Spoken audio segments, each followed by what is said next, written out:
little turns, for example, my research in New Year's resolutions, because the model is really designed to apply both to self-change, how people change on their own without therapy, and therapy change. And more importantly, we see that as a collaboration. So what is this New Year's resolution research? Well, we wanted to know who succeeds and who doesn't. And sure enough, the single best predictor of who changes is the stage of change. People so if you have to ask who's going to succeed, the best question to ask is, are you ready for action? And that question alone is a wonderful predictor. Same thing is true in our therapy studies, that people ready for action do much better in psychotherapy. That's not to say we discard the pre-contemplators, but they're ready. You know, coach, give me some ideas. Let's get moving. The pre-contemplators simply require a different perspective. And traditionally, we just sort of ignored them. Now we're saying, come with us. We won't pressure you to change overnight unless there's an emergency, and work with us. If you do that, our experience on our research has shown as the dropout rate disappears, and people really feel engaged and heard. While historically we have engaged in some questionable practices, we might even call them iatrogenic or treatment-induced deterioration. If you come in putting your heart on your sleeve, struggling with your addiction, and someone says, well, you're simply in denial, that, of course, is experienced as dismissive. There are moments to do that, to be sure, or to move them into the hospitalization, but far more people with an engaging, accepting style early on can really profit from what we offer. You know, it's really interesting about the research, because a lot of the research in this has been done with addictive behaviors, and now there's more of a spread into seeing how it relates to so many other kinds of behaviors or areas of change. So often, with the addiction field, what's happened is that there's been research in other areas that we've tried to apply with varying success. So it's sort of the opposite. Yeah. Yes. This does primarily come out of the addictive fields, and we've been very pleased how it's been picked up by mental health in general. Yeah. And what about so many people dealing with addictive behaviors are involved with 12-step self-help groups. How does this integrate with that? Very compatibly. As an integrative model, we acknowledge multiple sources of assistance. So we don't think of psychotherapy as the premier vehicle, rather one vehicle, depending upon the person and the situation. So whether it's formal treatment, self-change, 12-step, self-help groups, self-help books, exercise, spirituality, medication, all fit into this scheme, whatever may help the patient. And what we typically do is ask people to keep an open mind about all of these venues and take the risk of exploring which may help them. So there's no contradiction, there's no tension. Well, this is really fascinating, the material that you've pulled together to this type of change. And what we're going to do now is we're going to watch you work with LC. Can you help our viewers know what they should be looking for, how this model's working? Well, within the context of the single session, I would hope they would see three things. First, how we assess the stages of change by asking him where he is in this process. And then how my relationship stance and treatment strategies differ depending upon which stage of change he is. This is somewhat subtle. In fact, one of my supervisees once said, you know, I always imagine you held up a sign to a client and said, you are now entering the contemplation stage. No, good therapy is a little more fluid and seamless than that. But if you, for example, compare our discussion and how I am with him during maintenance to his very hesitant, almost halting ways of improving his alcohol use, you'll notice that we're really relationally and technically doing different things.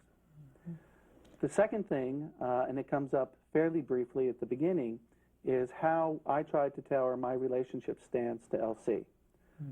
In the same way we try to adapt treatment, the treatment of choice, we're also trying to customize the relationship of choice. And third, though it's fairly brief in this, we do try to accelerate the whole change process by mobilizing as much as this man's strengths, past successes, through self-help. So I gave him a list of some self-help groups, books, and movies that other of my patients and colleagues have recommended. Because once again, therapy is a small part of his greater change enterprise. So we look for assessment, the tailoring of the strategies and the relationship Yes. style, and then the use of self-help and other methods to enhance the intervention. Yes, Great. it's a great summary. Let's watch.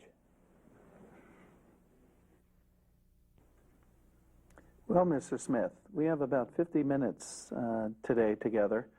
Let me start by asking you, do you have any questions or concerns about this one-session format or the release form you signed? No, I don't. All right. How do you think we can best use our time together? Well, I got a few issues that I've been thinking about. I just got released from penitentiary, and I had used cocaine, which I haven't used in a while, but like I still drink alcohol fluently. And I, tries to keep from getting intoxicated now. What are the top things on your mind? Yeah, and I would like, since I've been home, I've been kind of busy with family and stuff. It seemed like I got closer with them this time, and I would like to try to get in a position as to where I could start some kind of business of my own, so like contracting or something like that. Well, so tell me about the cocaine. You've been in recovery for that for some time? I had went to a recovery.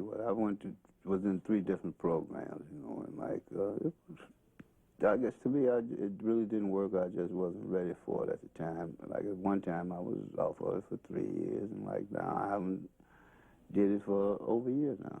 Over a year. Yeah, Congratulations. thank you. How'd you do that? Got tired of being broke and disgusted, and like it wasn't going. I wasn't going nowhere with it. The more I used, the further behind I get. I knew I would never break even or get ahead. But the alcohol, I just keep picking alcohol up. And I suspect within you is even the answers for your alcohol. If you've been able to stay a year clean from the cocaine, let's talk, if it's all right with you, for a moment about how you specifically did that. Stay away. From the cocaine, did you change your friends, change your thinking? Well, what happened? I goes around, I see these people sometimes that I was messing around with, but it's just that I got tired of feeling all tired and run out and then come out of the house with $300-400 in your pocket, and I don't have coffee to get back home. I can't buy cigarettes. I just got tired, and I'll be so embarrassed. I'd be scared to go home and face anybody, and I just start standing on the street all night, and it just took its toll on me. Got tired of being run down. And how confident do you feel that you won't slip back into the cocaine now? Well, I feel pretty confident, but like I say, I was there for 3 years before, Yeah. And the only thing I say now is that I just every day I just try to stay away from it. It's not. I'm not going to guarantee that I'm going to do this, I'm going to do that. I'm going to try to just keep doing something, keep myself busy as to where I won't fall back on it. I got it. Well, so you're in a different stage, what we call maintenance, for the cocaine, but you are actively drinking now, and that bothers you. Well, really, it bothers me somewhat, but like, Right. I don't know, it's just something about it. It just relaxes me or whatever it is. Like, I don't know, it's just like, it keeps, hey, come on, pick me up. All right. So in our time together, we should probably talk a little bit about how you're so impressively able not to go back to using cocaine. We'll talk some about the alcohol and then about your family. Okay. Right? Is that, Right. am I getting? All right. All right. Before we jump right into that, I need to know a little bit about what you would want from me as a therapist. You say you've been in treatment programs before. Right. What is it that you would want from a therapist in order to help you best? Well, what I like from a therapist is what I be want from anybody in the street. Like just the truth.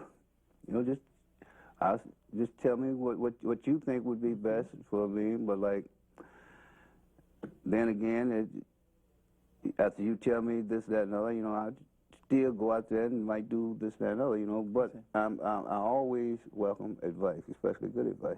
All right. And I'm happy to give advice during our time together. I also hope that you and I will work together more as a partnership. So if I'm giving you advice that you think's ridiculous or I'll silly, let you know. I'll wonderful. Let you know. That's exactly the kind of partnership we want. All right. All right. And so if I have something on my mind, just bring it straight out. Bring it out. Yeah. All right. And if I brought it out a little too harshly, you think you'd be able to tell me? Yeah, I think I could tell All you. right. Well, I like to encourage you to on- do that. All right. All right.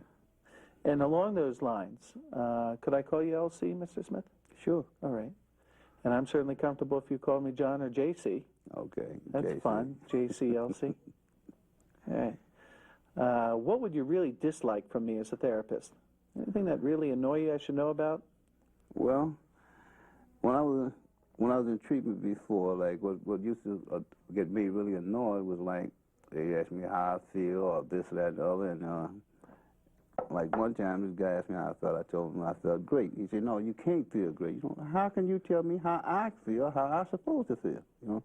Because I know how I feel. Just So respect you. Right. And what you say, Right, I I'm take- on what? No, you ain't got to take. You don't have to believe it. It's just that I have no reason to tell you anything else. But Got it.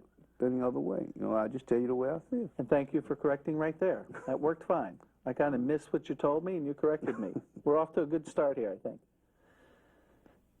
So at different places, or we call them stages, people need different things. So let's first talk about the cocaine. Okay. Do you have a plan to prevent you from relapsing or going back? How are you doing it? I don't have a plan. Well, you're It's taking just- it day by I day. just take it one day by day. What's the And plan where I come from? I stays away. I try to stay away from it and Yeah. stay away from the different people. And like another thing that I started doing instead Yeah. of keeping money in my pocket, I'd go shopping. I'd go buy this, that, and other, and just get broke. Buy things that I need, or like I might go around some of my relatives or nephews or something, just give them money. And that way, I don't have to worry about it Right. too much. Or stay around close with my family. Since they're not using, I'd be around them, and I would never do it around them. Yeah. Well, see, I think many people have a plan. They perhaps just haven't shared and talked about it.